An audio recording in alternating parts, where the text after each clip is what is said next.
చీకటిలో నడిచే మనిషికి వెలుగును చూపే ప్రభువు యేసుక్రీస్తు.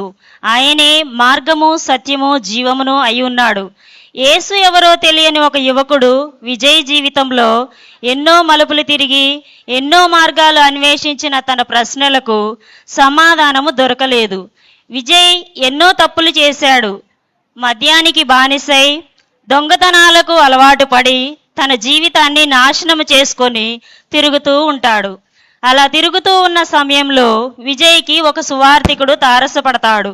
అలా ఆ సువార్థికుడు విజయ్ని లోకంలో నుండి దేవునిలోనికి ఎలా నడిపిస్తాడో, విజయ్ జీవితంలో జరిగిన సంఘటనలను ఏ విధంగా ఎదుర్కొంటాడో చూద్దాం.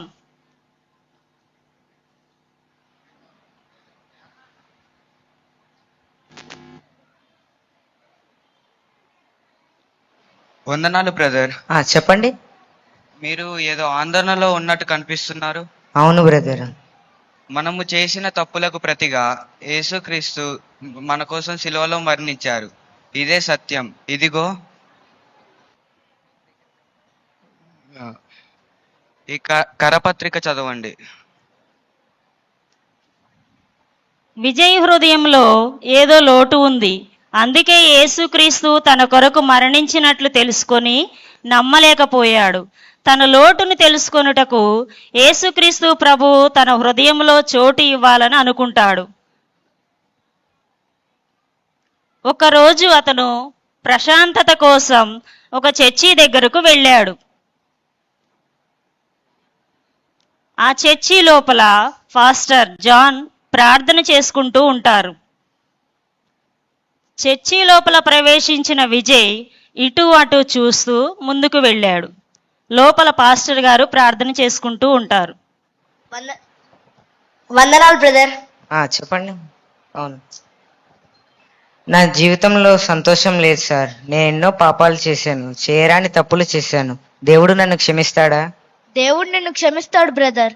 యేసుక్రీస్తు నీ కోసం, నా కోసం, మనందరి కోసం సిలువలో మరణించాడు. దేవుడు నిన్ను ప్రేమిస్తున్నాడు.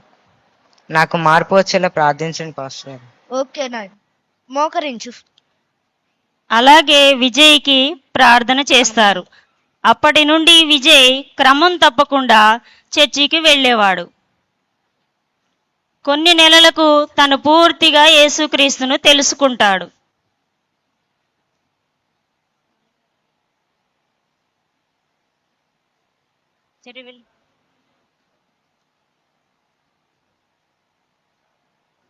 వందనాలు పాస్టర్ గారు. Praise the Lord brother. నేను బాప్తిసం తీసుకోవాలని నిర్ణయించుకున్నాను పాస్టర్ గారు. అవునా బ్రదర్, ఇది నీ జీవితంలో తీసుకున్న గొప్ప నిర్ణయం. నీ జీవితాన్ని, నీ హృదయమును పూర్తిగా దేవునికి అప్పగించు. రేపు మన చర్చిలో నీ బాప్తీస కార్యక్రమం ఉంటుంది. పాస్టర్ గారు. ఓకే. మరుసటి రోజు చర్చిలో ఎంతో ఆనందంగా విజయ్కి బాప్తీస కార్యక్రమం జరుగుతుంది. బాప్తీసం ఇస్తారు. నీటిలో మునిగిన విజయ్ కొత్త వ్యక్తిలా చిరిగి జన్మిస్తాడు. నీళ్లలో నుంచి బయటికి వచ్చే సమయంలో విజయ్కి ఒక కొత్త అనుభూతి కలిగినది. క్రొత్త వెలుగు అతనికి చుట్టూ ఆవరించినట్టు అనిపిస్తుంది. అప్పటి నుండి యేసుక్రీస్తు విజయ్ వెంట నడవడం ప్రారంభించారు. విజయ్ ఒకరోజు ప్రార్థన చేసుకుంటూ ఉన్నప్పుడు యేసుక్రీస్తు ప్రత్యక్షమై ఈ విధంగా మాట్లాడుతారు. విజయ్, నేను నీకు తోడుగా ఉన్నాను. ప్రభువా, మీరు నిజంగా నా వెంటే ఉన్నారా? అవును విజయ్, నీ హృదయం మార్చుకున్నప్పుడు నేను నీతో కూడా ఉంటానని చెప్పాను కదా. ఇక నీ ప్రతి అడుగుకి నేను తోడుగా ఉంటాను. నీ ముందు 2 మార్గాలు ఉన్నాయి, ఇరుకు మార్గము, విశాల మార్గము. నువ్వు ఏ మార్గమును ఎంచుకుంటావో అది నీ జీవిత గమ్యాన్ని నిర్ణయిస్తుంది. కొన్ని రోజుల good morning sir. Good morning Vijay, ఎలా ఉన్నావు? బాగున్నాను సార్. విజయ్, నీకు త్వరగా ఈ ఉద్యోగం కావాలంటే నువ్వు కూడా నాలాగా అక్రమ మార్గంలో డబ్బులు సంపాదించాలి. అది తప్పు కదా సార్. ఈ లోకంలో బ్రతకాలంటే నువ్వు ఇదే చెయ్యాలి. విజయ్ ఈ మాటలు విని తనలో తాను కంగారు పడుతూ ఉంటాడు. అప్పుడు యేసుక్రీస్తు విజయ్ పక్కన నిలబడి ఈ విధంగా మాట్లాడుతారు. విజయ్, ఇది విశాల మార్గము. ఇక్కడ ధనవంతులు కావడానికి ఎన్నో అవకాశాలు ఉన్నాయి, కానీ ధనాపేక్ష సమస్త కీడులకు మూలము. ఈ మార్గంలో నువ్వు వెళ్తే నువ్వు నిత్య జీవానికి చేరుకోలేవు. ధనవంతుడు దేవుని రాజ్యములో ప్రవేశించుట కంటే సూది బెజ్జములో ఒంటె దూరుట సులభము.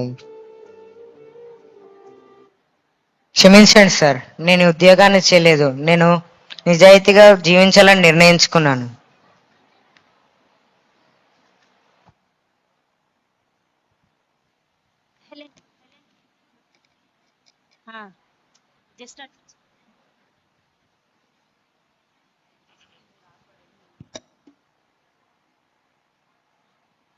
కొన్ని దినముల తరువాత విజయ్కి ఒక అందమైన యువతి విజయ్కి పరిచయం అవుతుంది. ఆ యువతి విజయ్కి దగ్గరయ్యే ప్రయత్నం చేస్తుంది. విజయ్కి లోపల గందరగోళం అనిపిస్తుంది. అతనికి ఏం చేయాలో అర్థం కాదు. అప్పుడు యేసుక్రీస్తు మరలా అతనితో ఈ విధంగా మాట్లాడుతారు. విజయ్, ఇది విశాల మార్గము. ఇది మురికి గుంట. నీ పరిశుద్ధతను కాపాడుకో. నీ శరీరము దేవుని మందిరము. జారస్త్రీ పెదవుల నుండి తేనె కారును. దాని నోటి మాటలు నూనె కంటే నునుపైనవి. దాని నడతను మరణమునకు దిగుటకు దారి తీయును. దాని అడుగులు పాతాళమునకు చక్కగా చేరును. అది జీవ మార్గమును ఎంత మాత్రమును విచారింపదు. నేను పరిశుద్ధంగా జీవించాలి.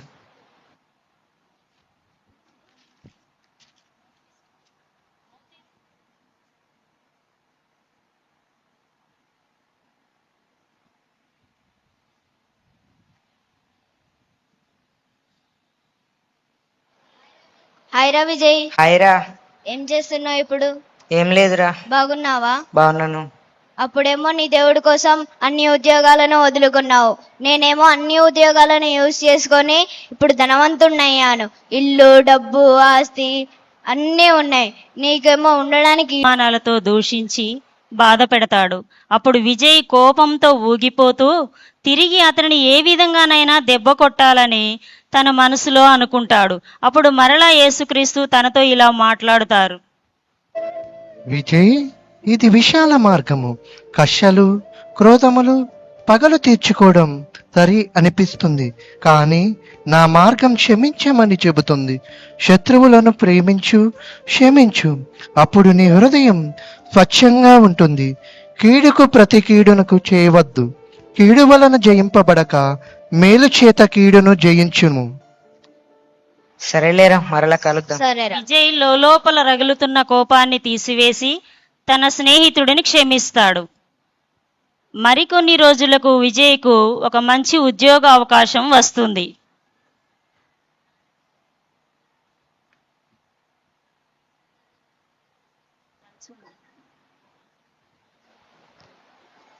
Good morning sir. Good morning Vijay. Vijay, నీకు త్వరగా ఈ ఉద్యోగం కావాలంటే నాకు కొంచెం లంచం ఇవ్వాలి.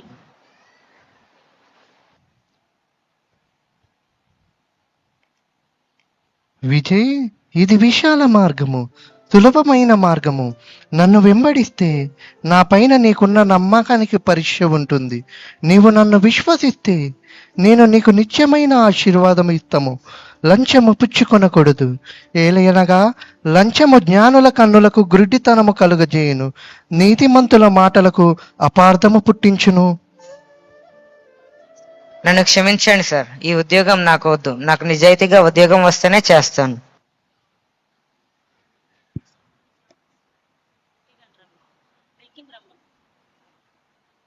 కొన్ని రోజులకు విజయ్కి మంచి ఉద్యోగం వస్తుంది. ఇలా 2 సంవత్సరములు గడుస్తాయి. గుడ్ మార్నింగ్ విజయ్, ఎలా ఉన్నావు? నన్ను సార్. నీ ఫైల్స్ ఇవ్వు చూద్దాం. Thank you sir.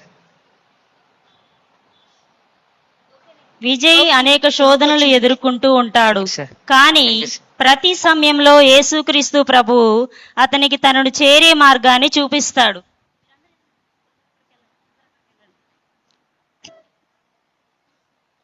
అలా ఒకరోజు రాత్రి విజయ్ ప్రార్థన చేస్తున్న సమయంలో ప్రభు ఈ విధంగా మాట్లాడుతున్నారు.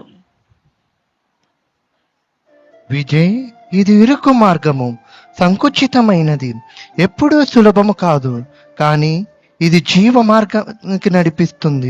నీ విశ్వాసమును పరీక్షించి చూస్తాను. నీవు నా త్రోవలో స్థిరంగా నిలబడి ఉన్నావు. నేను నీ కోసము ఒక మంచి జీవితాన్ని సిద్ధము చేశాను. అంతము వరకు నమ్మకంగా ఉండుము. నేను నీకు జీవ కిరీటము ఇచ్చేదను.